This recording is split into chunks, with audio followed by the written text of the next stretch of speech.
초대교회 때 안디옥에서 처음 사용된 그리스도인이라는 호칭의 사전적 정의는 여러분들이 잘 아시는 대로 예수를 그리스도로 믿는 믿음을 고백하는 사람, 또한 예수의 가르침에 기초한 종교를 믿는 사람입니다. 그런데 사실 예수 그리스도를 따르는 자들을 안디옥에서 처음으로 그리스도라고 부른 본질적 이유는요, 그들의 말이나 행동이나 또한 살아가는 모습 등 여러 가지 활동이 그리스도를 닮았기 때문이었습니다. 그런데 시간이 지나가면서 불행히도 그리스도인이란 말은 본래적 그 의미를 많이 상실했지요. 자신들의 삶의 지금과는 모습과는 상관없이 교회 다니는 사람을 타인들이 칭하거나 아니면 스스로 칭할 때 그리스도인, 기독교인이라고 말합니다. 왜 이렇게 되었을까요? 여러 가지 이유가 있겠지만 주요한 원인 중 하나는요, 예수를 그리스도로 믿는다는 것의 진정한 의미가 무엇인지 제대로 알지 못하기 때문입니다. 아니면 혹은 안타깝게도 알려고 하고 있지 않은 것은 아닌가요? 예수를 믿는다는 것이 도대체 무엇을 의미하는 것일까요? 예수를 그리스도로 믿는다는 것은 구체적으로 무엇이라고 풀이할 수 있겠습니까? 누가 묻는다면 어떻게 설명하시겠습니까? 이를 풀이하고자 애쓴 사람들 가운데 한 명이 바로 사도 바울입니다. 오늘 본문 중 이 풀이가 대표적인 것이지요. 사도 바울은 성례 중의 하나인 세례를 통해서 그리스도인, 즉 그리스도를 믿는다는 것이 무엇인지에 대해서 풀이하고 있습니다. 오늘 보면 3절은 이렇게 말하고 있지요. 무릇 그리스도 예수와 합하여 세례를 받은 우리는 그의 죽으심과 합하여 세례를 받은 줄을 알지 못하느냐. 오늘과 달리 초대교회 그 정황 속에서 세례를 받는다는 것은 엄청난 결단과 위협이 공존하는 일이었을 것입니다. 그리고 이제는 핍박받는 기독교 공동체에 속한다는 것이 어떤 의미인지 분명했으므로 언제 쫓겨날지 모르고 언제 빼앗길지 모르고 언제 죽을지도 모르는, 또한 예수를 믿는다는 이유로 여러 가지 손해뿐만 아니라 박탈까지 당하는 이 상황 앞에서 세례를 받는다는 것은 반드시 믿음이 수반되어야 했고요. 그러므로 초대교회 그리스도인들에게 세례는 엄중한 의미와 결단을 담고 있는 것이었습니다. 세례의 시작은 바로 죽는 것이었습니다. 우리는 예수님께서 우리를 대신해서 죽으셨음을 믿습니다. 그런데 많은 그리스도인들이 이 십자가의 복음을 속죄의 복음만으로 안다는 것이죠. 예수님께서 십자가에서 우리를 대신하여 죽으심으로 우리의 모든 죄가 사함을 받았습니다. 그러나 이것만 그 십자가의 복음으로 이해하면 문제가 된다는 것이죠. 우리는 그저 죄사함만 받은 것이 아닙니다. 우리는 죄에 대해서 죽은 사람이 된 것입니다. 우리는 예수님께서 우리와 함께 우리와 연합하여 우리와 한 몸이 되셔서 십자가에 죽으셨다는 것을 분명히 알아야 됩니다. 그 말은 예수님을 믿는다고 하면서 예수님께서 나를 대신하여 죽으셨다는 것만 알지, 예수님이 나와 함께, 나도 함께 죽었다는 것을 아는 사람은 많지 않다라는 것이죠. 우리가 죄에서 구원받는 길은 오직 하나입니다. 내가 죽는 것밖에 없습니다.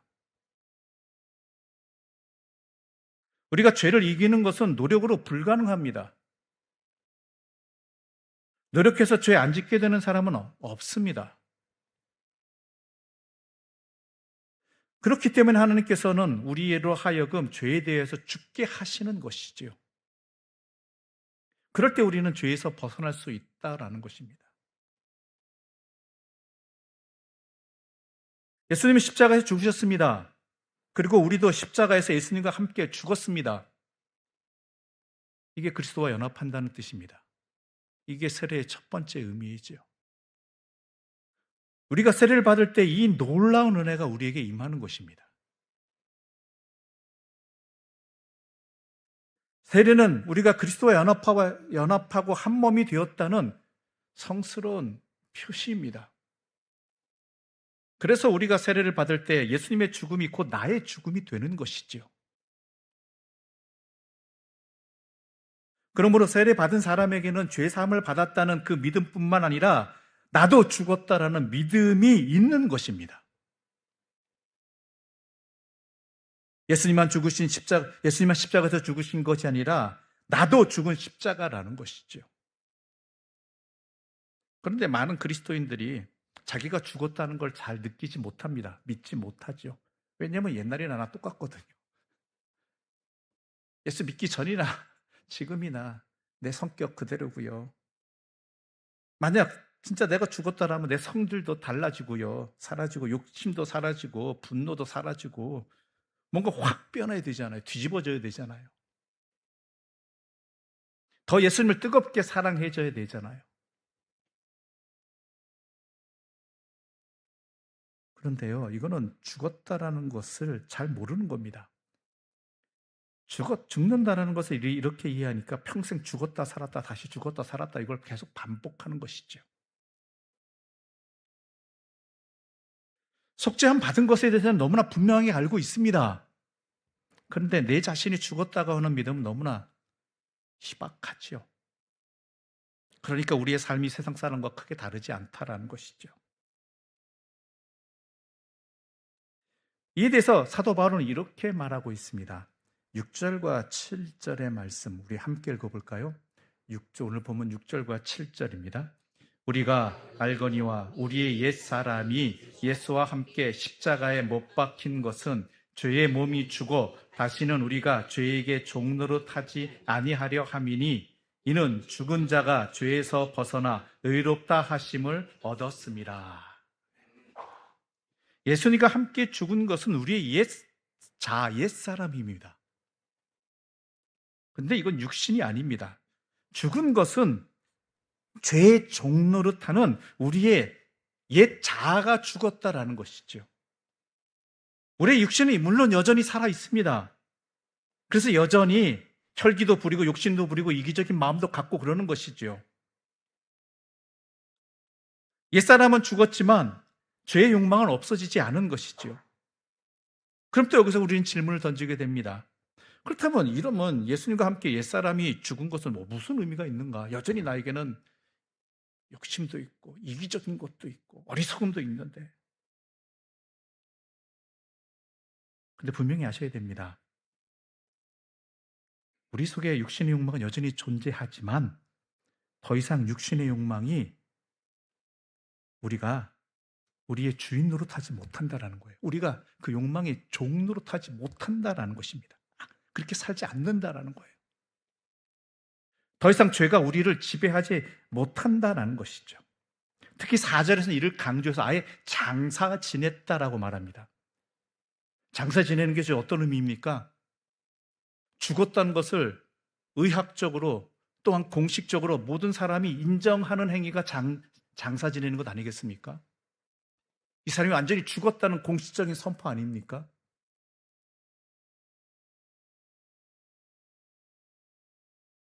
이게 아직 이해가 안 될 수도 있습니다. 그런데요, 성경은 이에 대해서 이렇게 풀이하고 있죠. 그리스도인들은 주님과 혼인 관계에 있다. 우리의 신랑은 누구시다고요? 주님이시에요. 이렇게 말하고 있다는 것이죠. 결혼하면 더 이상 자신이 이전에 원하던 대로 미혼인 때, 총각 때, 처녀 때처럼 살아가면 갈 수 없습니다. 그렇죠? 물론 그 안에 욕망이 있죠. 가끔 튀어나오잖아요. 자유롭게 살고 싶다. 결혼하기 이전처럼 내가 살 수 있는 자유가 있다면 좋겠다. 단 며칠이라도. 또한 그 욕망이 때로는 불쑥불쑥 튀어나올 때가 있습니다. 그렇다고 해서요,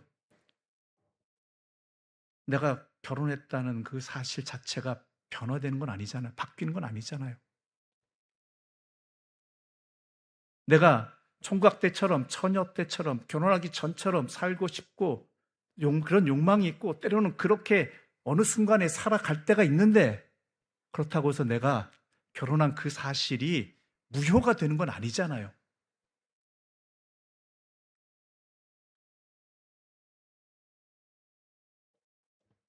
바로 그와 같다라는 것이죠.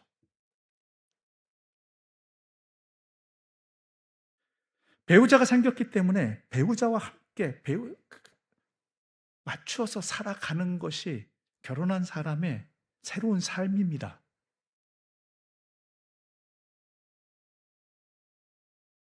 즉, 옛 자아가 결혼하기 이전에 내 삶의 자리가 죽은 것이다 라고 표현하는 것이죠. 가끔 결혼 생활이 불행할 때가 있습니다. 불행하다고 느껴질 때가 있죠.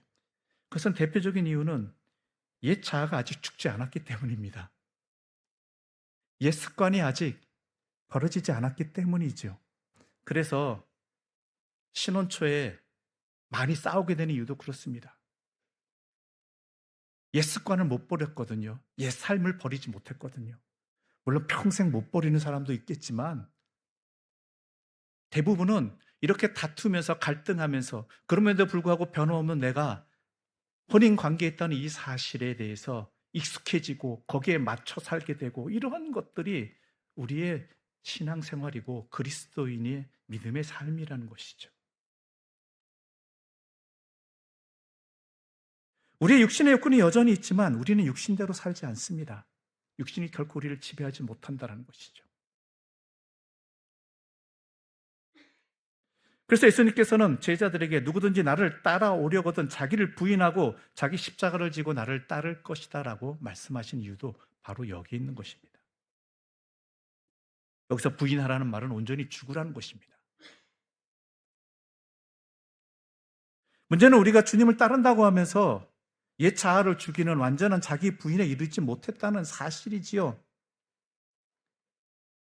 자기 중심성에서 벗어나지 못하기 때문에 우리는 여전히 그리스도의 향기가 아니라 악취를 풍길 때가 많이 있다는 것입니다. 그럼에도 불구하고 우리는 주님과의 혼인관계에 있는 그러한 그리스도인이라는 것이죠. 죽는 것으로 끝나지 않습니다. 구원받은 사람은 거듭난 사람입니다. 거듭났다는 말은 죽었다가 다시 살아난다라는 것이죠. 죽지 않은 사람은요, 거듭날 수 없습니다. 그리스도에 연합하여 죽은 자는 그리스도 안에서 사는 부활의 삶이 시작되어 된다는 것이지요. 이것이 세례의 진정한 의미입니다. 그 사도 바울은 갈라디아서 2장 20절에서 이것을 이렇게 정리하고 있지요. 우리 이 갈라디아서 2장 20절 말씀 함께 읽어보겠습니다.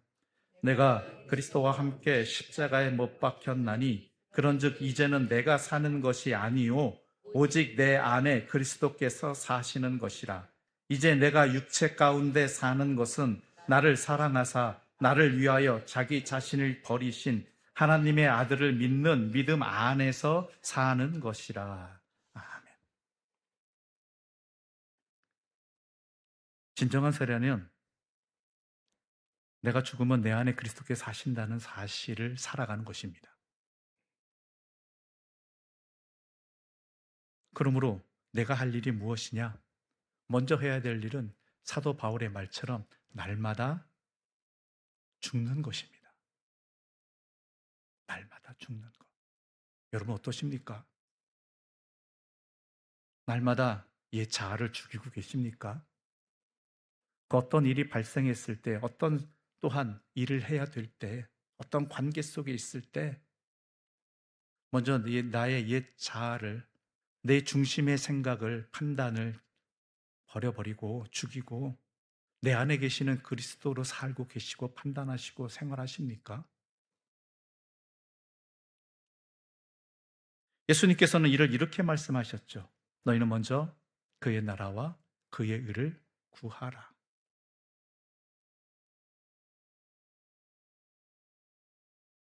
그런데 현실은 여전히 죄인으로 살아갑니다. 왜요? 해야 할 일은 안 하고 고민만 하고 있기 때문입니다.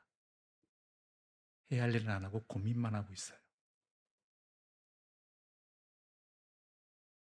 어떻게 해야 자신이 죄에 대하여 죽은 자로서 그리스도 예수 안에서는 하나님께 대하여 살아있는 자로 살아갈 수 있겠는가? 해야 될 일을 하라는 것입니다. 산 자로서 해야 될 일을 하는 것이죠. 그저 고민만 하고 있으면요, 염려만 하고 있으면요, 딴짓만 하게 돼요. 딴 생각만 들게 돼요. 이 말을요, 단지 교회 잘 나오고 신앙생활 잘하는 것 정도로 생각하고 있다면 그것은 아직 기독교 신앙의 깊이가, 믿음의 자리가 아직 얕기 때문입니다. 기독교 신앙은요, 기독교인으로 살아간다는 것은 날마다 모든, 사도 바울도 얘기하잖아요. 모든 순간 속에서 이렇게 죽음과 삶의 긴장 속에서 계속 갈등하며 다투며, 그래서 주님의 뒤를 따르는, 주님의 살게 하시는 그런 갈등 속에서 살아가는 사람들이 바로 기독교인으로서, 그리스도인으로 살아간다는 것입니다. 이건 흔들림이 아닙니다. 끊임없는 전쟁이고 전투인 것이죠. 그 사도 바울은 나는 날마다 죽는다라고 고백하는 것이죠. 나는 왜 맨날 고민하고 있는가? 내가 왜 갈등하고 있는가? 내 안에 그리스도께서 살아계시기 때문입니다. 나를 고치시기 위한 하나님의 은혜가 나에게 여전히 변함없기 때문입니다. 그때 어떤 일이 선택하느냐는, 내가 어떤 삶을 사느냐는 인디언 속담의 말대로 내가 누구에게 먹이를 주느냐의 문제라는 것이죠. 그래서 사도 바울은 그것을 이렇게 어떻게 살아야 되는가를 먼저 이렇게 말하고 있습니다. 12절 말씀을 제가 받들었겠습니다. 그러므로 너희는 죄가 너희 죽을 몸을 지배하지 못하게 하여 몸의 사욕에 순종하지 말고. 어떻게 해야 그리스도인답게 살아갈 수 있는가? 어떻게 해야 성화의 삶을 살아갈 수 있는가? 무엇으로 시작되는가? 사도 바울은 육체의 욕망을 따르지 말고 그것을 버리는 것으로 시작된다라고 이야기합니다. 여기서 말하는 육체라는 것은 우리 육신을 얘기하는 게 아니라 이 땅에 썩어질 것들을 말하는 것입니다. 이 땅에 썩어질 욕망들, 욕심들.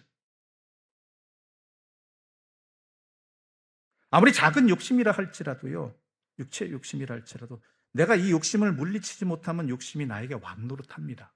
왕도 아닌 것이. 욕심은 나로 하여금 또 다른 죄를 짓게 만들고 그 죄가 나를 지배하게 만듭니다. 사망이 나를 지배하게 만들어요. 욕심이 잉태한 즉 죄를 낳고 죄가 장성한 즉 사망에 이른다라는 것이죠. 한번 욕심에 굴복하면 그 다음부터는 죄의 지배에서 벗어날 수 없습니다.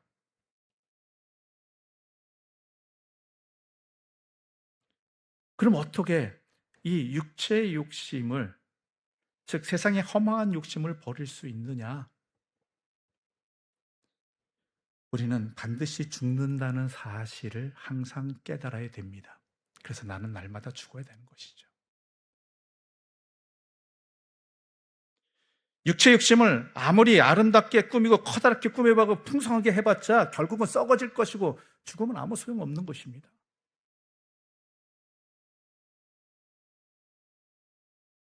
죽음 이후에는 영생의 참된 삶과 기쁨은요, 이 허망한 욕심을, 육체 욕심을 채울 때 얻어지는 것이 아닙니다. 버릴 때 얻어져요. 버릴 때.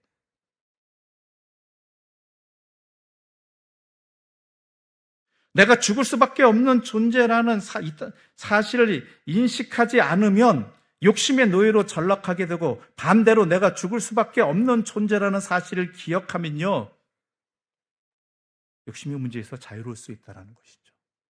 그래서 나는 날마다 죽는다예요. 내가 어떤 존재인지를 한다라는 것이죠.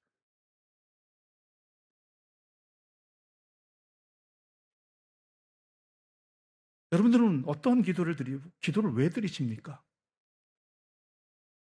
혹시 썩어질 육체의 욕심을 위해서 기도드리고 있는 것은 아닙니까? 물론 우리의 삶에 필요하죠. 일용할 양식을 구해야 되는 건 맞습니다. 그러나 구하는 목적이 과연 어디에 있느냐라는 것이죠.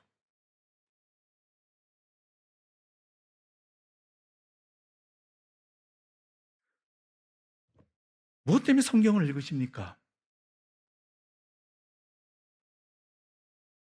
우리의 육체의 욕심을 채우기, 그날 육체의 욕심을 채우기 위해 날마다 성경을 읽는 건 아니지 않습니까?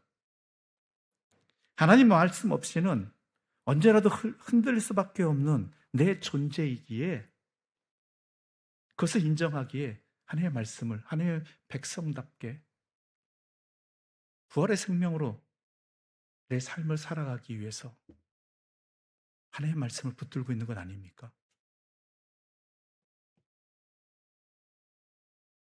예배는 왜 드리십니까?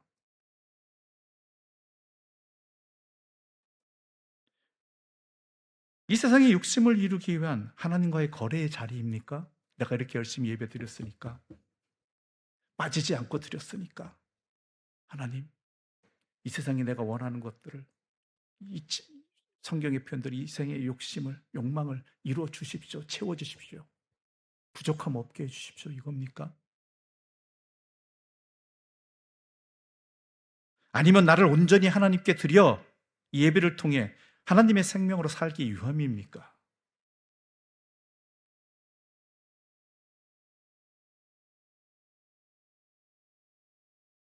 사도 바울은 말하죠. 몸의 사욕에 순종하지 말고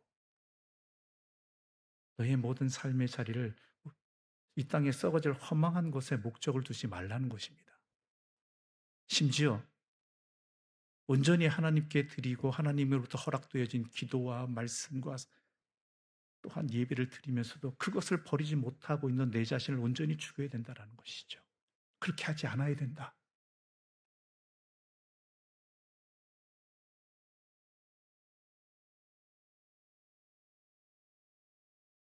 그래서 13절은 이렇게 말하고 있습니다. 또한 너희 지체를 불의의 무기로 죄에게 내주지 말고 오직 너희 자신을 죽은 자 가운데서 다시 살아난 자 같이 하나님께 드리며 너희 지체를 의의 무기로 하나님께 드리라.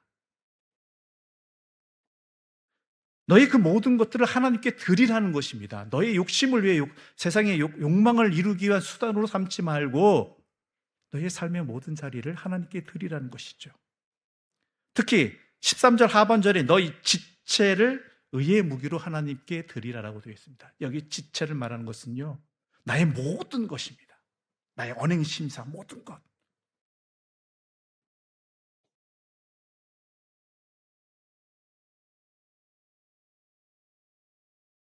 어느 한 부분이라도 나의 언행심사 모든 어떤 한 부분이라도 생각조차도 죄의 도구가 되었다라면요, 이미 욕망이 내 영혼을 지배하고 있다라는 뜻이죠. 그 이야기는 다른 부분들도 전염된다라는 것입니다. 그래서 예수님께서는 마태복음 18장 9절에서 만일 내 눈이 너를 범죄하게 하거든 어떻게 해버리라고요? 빼어버려라.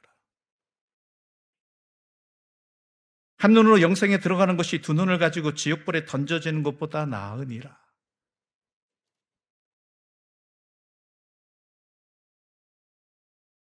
자칫 잘못하면 아차하는 순간에 옛 자아로 돌아가 버린다라는 거예요. 내 몸의 언행심사가, 내 모든 지체, 내 생각하는 것, 내 눈으로 보는 것, 내 발걸음, 내 말 한마디.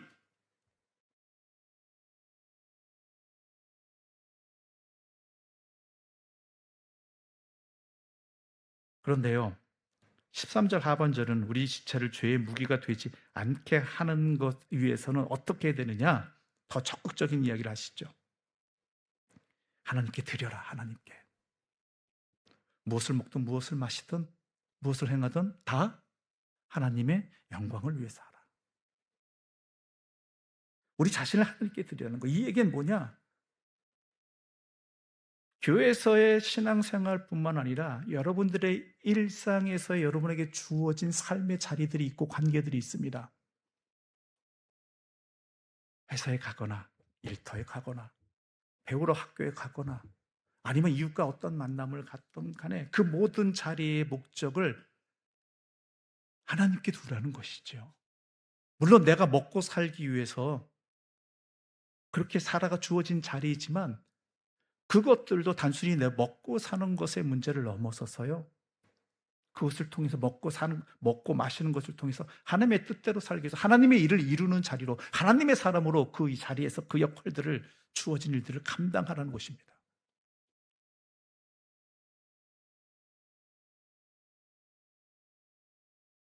여러 직장 속에서 단순히 돈을 위해서 일을 하는 사람이 아니라 하나님께서 주신 나의 소명으로 알고 하나님의 백성답게 살아가기 위한 은혜의 자리로서 그 자리를 삼고 또한 동료들 간의 관계를 맺어 간다라면요. 그것이 바로 나의 지체를 의의 무기로 하나님께 드리는 것이 되는 것입니다. 어느 한 때만 말하는 것이 아닙니다. 모든 일상의 자리에서 마찬가지죠. 가정 안에서도 가정 안에서 내 역할을 하나님의 사람으로서의 그 역할을 감당한다라는 것을 분명히 알고 행하라는 것이죠. 그러기 위해서는 날마다 나의 옛 자아를 이 땅에 썩어질 것에 매몰되어져 버린 옛 자아를 죽여야 된다라는 것이죠. 이게 훈련되어져야 됩니다.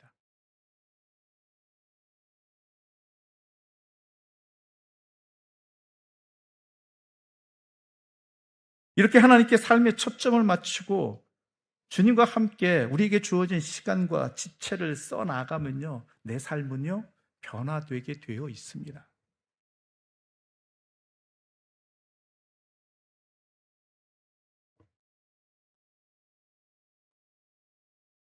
그러면서 여전히 두렵고 떨리는 우리들에게 내가 그렇게 할 수 있을까? 이 욕망을 이겨낼 수 있을까라고 염려하는 우리들에게 주님은 사도 바울을 통해서 이렇게 말씀하고 계십니다. 14절 말씀 함께 읽겠습니다. 14절입니다. 죄가 너희를 주장하지 못하리니 이는 너희가 법 아래에 있지 아니하고 은혜 아래에 있음이라.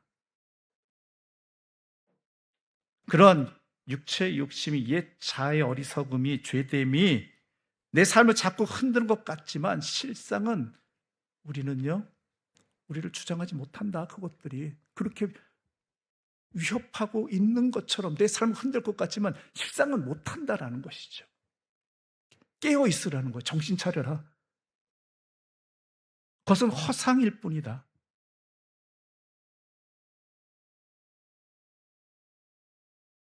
죄가 우리를 주장하지 못한다. 우리를 주대하지 못한다라는 거예요. 이미 우리는 뭐예요? 주님과의 혼인 관계에 있는 새로운 피조물이에요.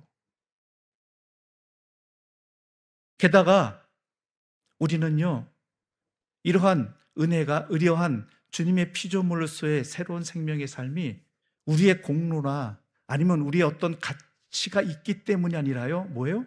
전적인 은혜로 주어졌다라는 것이죠. 은혜로.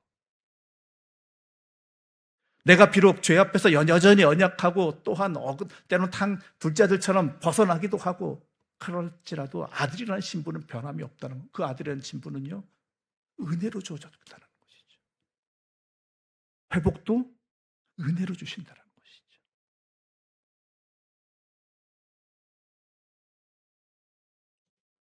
그러니까 그런 것들이 염려하는 것이 아니라 두려워하는 것이 아니라 흔들리는 것이 아니라 살아가라. 제대로 살아가라. 너희들 알고 너희가 어떤 존재인지 알고 주님의 사랑이 변함없이 언제나 항상 우리와 함께 계시기 때문입니다.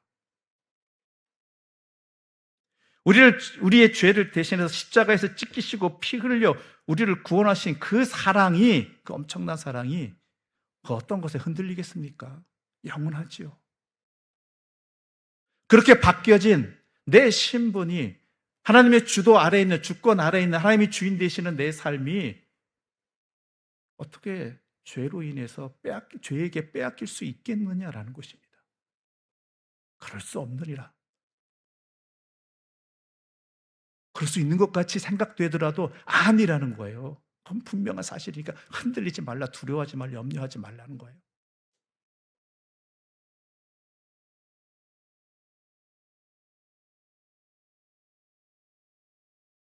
그러므로 우리는 그 사실을 분명히 깨달아라. 그리고 그 말씀을 가지고 내 자신을 그런 존재로 여기고 그렇게 살아가라는 것입니다. 하나님께 드리라 내 삶을. 내가 한마디 말을 한다 할지라도요. 한 눈빛을 보낸다 할지라도요. 손을 내민다 할지라도 발을 걸음을 다진다 할지라도요.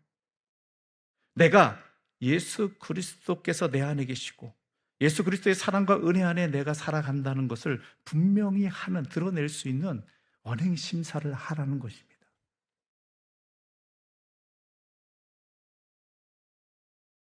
그러면 이제까지 우리가 경험하지 못했던 새로운 삶을 날마다 맛보도록 하나님께서 우리의 삶의 주인이 되어 주신다라는 것입니다. 그게 우리예요. 그런데요, 더 은혜인 것은 뭔지 아세요? 더 기뻐할 일은 한 사람이라도 그렇게 살아도요, 우리의 가정이 변화됩니다. 주님의 가정이 됩니다. 한 교회라도, 삐약한 한 교회라도 그렇게 변하면요, 그 교회가 예수님의 교회가 되고요, 그 교회를 통해서 주변이 변화되고요, 또한 그 안에 함께 신앙생활하는 사람을 통해서 그들이 속한 일터나 그 모든 자리가 변화되어져 간다라는 것입니다. 이게 우리의 생명의 새로운 피조물의 놀라운 능력입니다. 우리에게 주어진 은혜이고 약속의 자리인 것입니다.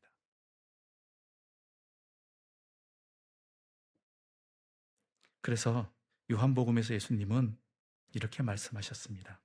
이 말씀으로 오늘 말씀을 마무리하겠습니다. 요한복음 12장 24절 말씀입니다. 내가 진실로 진실로 너희에게 이르노니 한 알의 밀이 땅에 떨어져 죽지 아니하면 한 알 그대로 있고 죽으면 많은 열매를 맺느니라.